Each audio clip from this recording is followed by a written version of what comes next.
Everyone, स्वागत है आपका आज की एक नई वीडियो में। और आज की वीडियो में हम पढ़ने वाले हैं भारत का संविधान, संघीय कार्यपालिका और न्यायपालिका। अबाउट इंडिया वाले प्लेलिस्ट के अंदर आपको ये सारी चीज़ें अवेलेबल हैं। इंडिया के बारे में छोटी छोटी बातें जो बहुत इम्पॉर्टेंट है वो हम कर रहे हैं। तो आज की इस वीडियो में हम आज इस टॉपिक को पूरा तो कवर नहीं कर पाएंगे क्योंकि वीडियो काफ़ी बड़ा हो जाएगा, तो इसे मैं पार्ट 2 में डिवाइड कर दूंगी। तो चलिए शुरू करते हैं। सबसे पहले भारत गणराज्य का संविधान। ठीक है, तो संविधान क्या है? अभी कॉन्स्टिट्यूशन, अपना कॉन्स्टिट्यूशन कब लागू हुआ था? ये हुआ था अपना 26 जनवरी 1950 को। ठीक है, ये तो सबको पता ही है। गणतंत्र दिवस जो अपन मनाते हैं, रिपब्लिक डे। तो स्वतंत्रता प्राप्ति के पश्चात 26 नवंबर 1949 ईस्वी को भारत की संविधान स्वीकार किया गया था। ठीक है, 1949 के अंदर ही यह बनकर तैयार हो गया था। और इसको लागू कब किया था? तो 26 जनवरी 1950 को। ठीक है, भारत का संविधान भी ब्रिटिश संविधान के अनुदेशों के अनुरूप ही है, किंतु एक बात में विशेष रूप से भिन्न है। ये वैसे तो ब्रिटिशर्स की तरह ही है, लेकिन एक बात में बहुत अलग है कि ब्रिटेन में ब्रिटिश संसद से कोई भी न्यायालय प्रश्न नहीं कर सकता, जबकि भारत के अंदर क्या है? भारत के अंदर लोकतंत्र है। तो भारत के संविधान को संसद भी सर्वोच्च माना गया है। ठीक है, जो भारत का संविधान है ना, कॉन्स्टिट्यूशन, वो संसद से भी ऊपर है, सबसे सर्वोच्च है। इस संविधान के अनुसार भारत में सर्वोत्तम संपन्न लोकतंत्रात्मक गणराज्य स्थापित किया गया, जिसका उद्देश्य इस प्रकार है। किस प्रकार है? तो हम भारत के लोग भारत को एक संपूर्ण प्रबुद्ध संपन्न समाजवादी पंथ निरपेक्ष लोकतंत्रात्मक गणराज्य बनाने के लिए तथा उसके समस्त नागरिकों को सामाजिक और आर्थिक और राजनीतिक न्याय, विचार, अभिव्यक्ति, विश्वास, धर्म और उपासना की स्वतंत्रता, प्रतिष्ठा और अवसर की क्षमता प्राप्त करने के लिए तथा उन सब में व्यक्ति की गरिमा और राष्ट्र की एकता और अखंडता को सुनिश्चित करने वाली बंधुता को बढ़ाने के लिए दृढ़ संकल्प होकर अपनी इस संविधान सभा में आज तारीख 26 नवंबर 1949 ईस्वी को एतद द्वारा इस संविधान को अंकित, अधिनियमित और आत्मर्पित करते हैं। ये अपने क्या है? तो ये अपनी शपथ जो लेते हैं वो है। ठीक है, तो सबसे पहले आता है संविधान के अंदर सबसे मेन चीज़ क्या है कि नागरिक के मौलिक अधिकार कौन से, भाई फंडामेंटल राइट्स कौन कौन से हैं अपने भारत के नागरिकों के पास। ठीक है, तो मेन ये कितने हैं? ये 6 हैं। मौलिक अधिकार कितने हैं? तो ये 6 हैं। ठीक है, संविधान के अनुसार प्रत्येक नागरिक को निम्नलिखित अधिकार प्राप्त है जिनके वह न्यायालय द्वारा खटखटा सकता है। इन 6 के 6 जो ये मौलिक अधिकार हैं, इनमें से किसी एक का भी हनन होने से, मतलब किसी एक पर भी अगर हानि आ रही है, अगर उसके मौलिक अधिकारों का हनन किया जा रहा है, तो वो न्यायालय में जा कर के अपनी याचिका दायर करवा सकता है, अपनी कंप्लेन करवा सकता है कि भाई मेरे इस मौलिक अधिकार को, जो अधिकार मुझे प्राप्त है, उसका हनन हुआ है, तो आप मेरी मदद कीजिए। ठीक है, तो सबसे पहला अधिकार कौन सा है? तो यह है समानता का अधिकार। सबको पता है जैसे कि सबसे पहला क्या है? समानता का अधिकार की भारत में रहने वाले सभी लोगों को एक प्रकार की समानता की दी गई। तो ये समानता किस प्रकार से है? तो धर्म की समानता। ठीक है, धर्म सबका अलग अलग है। ठीक है, सबको अपना धर्म चुनने की आज़ादी है। वंश, जाति, लिंग, जन्म स्थान के आधार पर भेदभाव का निषेध, मतलब बहुत पहले नहीं होता था कि जब संविधान लागू नहीं हुआ था, बी आर अम्बेडकर से पहले जातिगत भेदभाव बहुत ही ज़्यादा था, चरम सीमा पर था। ब्रिटिशर्स जाति भेद को और बढ़ावा देते थे, जिससे और दंगे फसाद होते थे, और वो बहुत ज़्यादा हेट करते थे इन सब चीज़ों को। ठीक है, तो अपने संविधान के अंदर जातिगत भेदभाव को निषेध किया गया है, रोजगार के लिए समान अवसर प्रदान किया गया है। ठीक है, फिर आता है विचारों की अभिव्यक्ति का अधिकार। दूसरा अधिकार कौन सा है? तो देश में स्वतंत्र आने जाने, सम्मेलन करने, संस्था या संघ बनाने, भारत के किसी भी भाग में रहने तथा कोई वृत्ति या व्यवसाय करने के अधिकार को सम्मिलित है। इनमें से कुछ अधिकार देश की सुरक्षा, विदेशों के साथ मैत्रीपूर्ण संबंधों, लोक व्यवस्था तथा शिष्टता व नैतिकता के अधीनस्थ है। ठीक है, तो विचारों की अभिव्यक्ति क्या है? तो देश के अंदर सभी लोगों का विचार रखने का और उसके ऊपर काम करने का सभी को स्वतंत्रता दिया है, लेकिन इनके कुछ दायरे भी हैं कि अगर बात देश की सुरक्षा पर आती है तो आप अपना विचार प्रस्तुत नहीं कर सकते हैं। ठीक है, अगर मान लीजिए कि जो बड़े बड़े पॉलिटिशियंस ही होते हैं या जो मंत्री वगैरह हैं उनको देश के बारे में जानकारी है, ठीक है, लेकिन वो उनके विचार, अगर वो अपने देश की कोई, मान लीजिए कि कोई खुफिया जानकारी हो और वो विदेशी को अगर वो बता रहा है अपने विचार के, वो कर रहा है, तो वो उसका अधिकार नहीं है, इसके द्वारा इसके खिलाफ इसके ऊपर कार्रवाई की जाएगी। तो इस जगह पर वो व्यक्ति ये चीज़ नहीं कह सकता कि मुझे तो भाई विचारों की स्वतंत्रता है। क्यों? क्योंकि बात आती है देश की सुरक्षा पर, तो ये अधिकार निरस्त हो जाता है, ठीक है।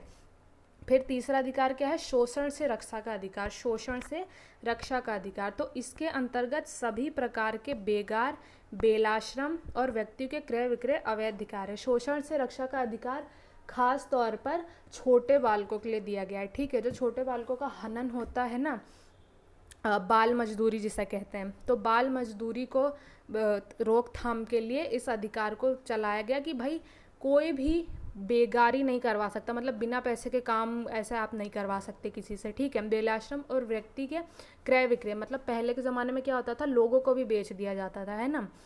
तो इस चीज़ पर अवैध कार्यवाही की जाती है और ये अधिकार सबको प्राप्त है, ठीक है। फिर चौथा कौन सा आता है अधिकार? तो धर्म की स्वतंत्रता का अधिकार है। सभी व्यक्तियों को धर्म की स्वतंत्रता है। धर्म तथा अपने अंतःकरण के प्रेरणा को निर्बाध रूप से मानने, उसके अनुरूप आचरण करने तथा उसका प्रचार करने की स्वतंत्रता का अधिकार है। बिल्कुल भाई, सबको अपना धर्म चुनने की अधिकार है, सबको अपना धर्म परिवर्तन करने का अधिकार है, अपने धर्म का बढ़ावा करने का अधिकार है, ठीक है। पांचवा क्या है?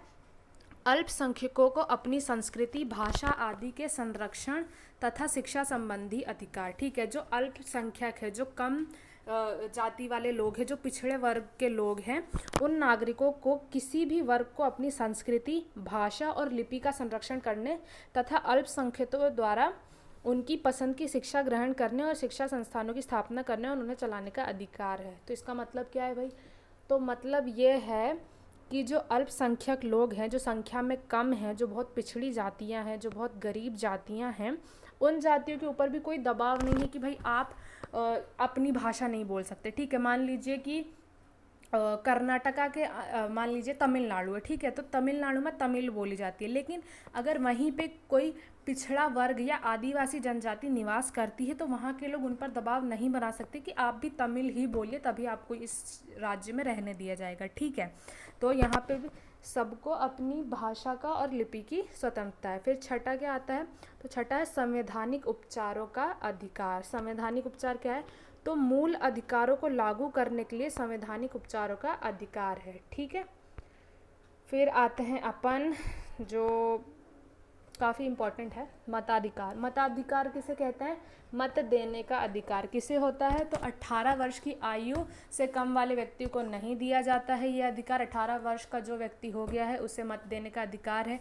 और इसके क्या रिस्ट्रिक्शंस हैं? तो किसी पागल या दिवालिया को नहीं दिया जाएगा, ठीक है। किसी ने अपराध कर रखा है उसको नहीं दिया जाएगा, भ्रष्टाचारी है उसको नहीं दिया जाएगा, किसी अवैध कार्य को करने के लिए या अयोग्य न ठहराया गया हो, ठीक है। सरकारी सदस्यों के निर्वाचन में मत देने का अधिकार प्राप्त है, ठीक है। फिर आता है अपना, क्या आता है? सूचना का अधिकार। सूचना का अधिकार क्या है भाई? ठीक है, तो ये क्या है? तो भारत एक लोकतांत्रिक देश है, ठीक है। यहाँ पे जनता का शासन है। इसकी शासन प्रणाली जनता द्वारा निर्वाचित प्रतिनिधियों द्वारा क्रियान्वित होती है, ठीक है। यहाँ पे जनता ही उस प्रतिनिधि को अपने वोट देकर जिताती है। यह सर्वविदित है, मतलब ये सब जानते हैं कि हमारे देश की जाबाज सेना तथा विभिन्न निष्ठावान पदाधिकारियों ने समय पड़ने पर कड़ी मेहनत और जान की बाजी लगाकर भी राष्ट्र के गौरव को बढ़ाया है, ठीक है। हमारे मेहनत कशों और विद्वानों ने अपनी मेहनत और सही मार्गदर्शन से सफलता की कई मंजिलें भी हासिल की है, ठीक है, जिन पर देश को गर्व है, सीधी सी बात है। परंतु दूसरी ओर, ठीक है, भ्रष्टाचार की नौकरशाही ने उन्नति के पथ पर रोड भी बिछाए हैं। इन सारी अच्छी चीज़ों के बावजूद भी यहाँ पे बहुत बुरी चीज़ है भ्रष्टाचार, जिससे स्वतंत्रता के 58 वर्ष बाद भी देश में हो रही पैदावार व तकनीक प्रगति और विकास का फल देश की सर्वसाधारण जनता तक नहीं पहुँच पाया है, ठीक है।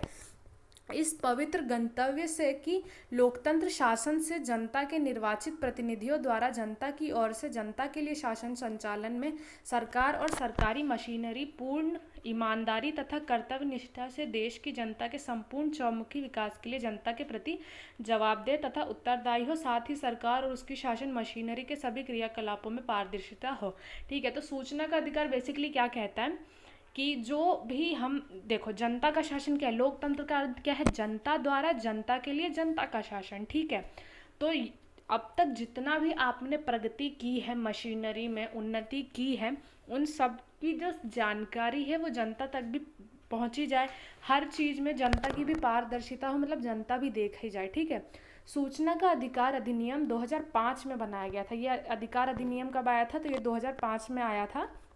ठीक है, इसके अंतर्गत प्रत्येक लोक अधिकारी एवं केंद्रीय अथवा राज्य सूचना आयोगों के गठन द्वारा यह अपेक्षा की गई है कि वह भारतीय नागरिक के अनुरोध पर मांगी जाने वाली सूचना अथवा जानकारी शुद्ध और सही तथा उचित समयावधि में अधिनियम के उपबंधों के क्रियान्वयन में उपलब्ध कराए। ठीक है, केवल जो संवेदनशील सूचना है, जो कि बहुत सेंसिटिव है, गोपनीयता के परीक्षण किए जाने के उपबंध किए गए हैं, परंतु गोपनीयता की आड़ में भ्रामक जानबूझकर अशुद्ध या गलत सूचना ना दे। ठीक है, जो बातें राष्ट्र हित के लिए, जो बातें राष्ट्र की गोपनीयता बनाए रखने के लिए छुपाई जानी चाहिए वो तो छुपाओ, ठीक है, लेकिन उसकी आड़ के अंदर जानबूझ करके जो गलत चीज़ें हैं, जो जनता को बताई जानी चाहिए, दिखाई जानी चाहिए, पारदर्शिता रखनी चाहिए, उसके अंदर जनता को भ्रामक नहीं किया जाना चाहिए। ठीक है, रिकॉर्ड नष्ट न करे, ऐसा भी निर्दंडित है। ठीक है, निर्देश मतलब निर्दंडित है। ठीक है, सूचना का अधिकार प्राप्त होने से शासन तथा प्रशासन में भारतीय नागरिक के प्रति सरकारी कार्यों में पारदर्शिता एवं जवाबदेही की मानसिकता विकसित हो सकेगी, जिसका देशवासियों की वास्तविक प्रगति पर सकारात्मक प्रभाव होगा, बहुत ही पॉजिटिव इफेक्ट आएगा। इसमें शुद्ध क्रियान्वयन उपेक्षित है। ठीक है, फिर इस वीडियो का लास्ट टॉपिक है कि राज्य के नीति निर्देशक तत्व किसे कहते हैं। आपने 11th-12th में या 6th SST पढ़ते हुए जो भी आए होंगे आप, तो उसके अंदर संविधान वाले चैप्टर के अंदर आपने ये चीज़ ज़रूर पढ़ी होगी भाई, राज्य के नीति निर्देशक तत्व किसे कहते हैं। ठीक है, तो ऐसी सामाजिक व्यवस्था की स्थापना और स्थापना और संरक्षण तथा लोक कल्याण कार्यों को प्रोत्साहन, जिसमें राष्ट्रीय न्याय प्राप्त हो। ठीक है, दूसरा है सभी स्त्री पुरुषों को जीवन यापन के लिए यथेष्ट और समान अवसर देना। तीसरा है समान कार्य के लिए समान वेतन की व्यवस्था करना। ठीक है, जैसा काम कराए भाई वैसा पैसा दो। ठीक है, चौथा है अपनी आर्थिक क्षमता तथा विकास की सीमा के अनुसार सबको काम और शिक्षा पाने का समान अधिकार दिलाना। ठीक है, पांचवा है बेरोजगारी, बुढ़ापे, रोग व अपाहिजन की अवस्था में सबको वित्तीय सहायता देना। छठा है जन हित में भौतिक साधनों का नियंत्रण करना। सातवां है मादक पेयों तथा औषधियों पर रोक लगाना। आठवां है जो 14 वर्ष की आयु की सभी बच्चों को निःशुल्क तथा अनिवार्य शिक्षा की व्यवस्था करना। नवा है ग्राम पंचायत बनाना। ठीक है, जिससे गांव की समस्याएं ग्राम में ही हल हो सके। 10वां है न्यायपालिका को कार्यपालिका से अलग रखना। दोनों न्यायपालिका और कार्यपालिका दोनों एक दूसरे से अलग है। ठीक है, 11वां है रहन सहन के स्तर को ऊंचा उठाना। 12वां है गरीबी को हटाना। 13वां है अनुसूचित जाति तथा अनुसूचित जनजाति को समाज के अन्य कमजोर वर्गों की शिक्षा संबंधी और आर्थिक हितों को बढ़ावा देना। 14th है राष्ट्रीय स्मारकों की सुरक्षा और विकास, वन और वन्य जीवों का संरक्षण करना। ठीक है, 15वां है अंतर्राष्ट्रीय शांति और सुरक्षा एवं राष्ट्र के बीच नियोजित और समानतापूर्ण संबंधों को प्रोत्साहन, अंतर्राष्ट्रीय कानूनों और संधियों की शर्तों का सम्मान व अंतर्राष्ट्रीय विवादों को मध्यस्थता द्वारा निपटाने को बढ़ावा देना। मतलब हर बात में युद्ध युद्ध युद्ध नहीं करना। ठीक है, तो ये थे हमारे राज्य के नीति निर्देशक तत्व। सूचना का अधिकार क्या है भाई, मताधिकार क्या है, हमारे फंडामेंटल राइट्स कौन कौन से हैं। तो इस वीडियो में इतना ही, मिलते हैं नेक्स्ट वीडियो में। इस टॉपिक को नेक्स्ट वीडियो में हम कंप्लीट करते हैं। जो संघीय कार्यपालिका और न्यायपालिका क्या है, उन्हें हम पार्ट 2 की वीडियो में जानेंगे। मिलते हैं नेक्स्ट वीडियो में। जय हिंद।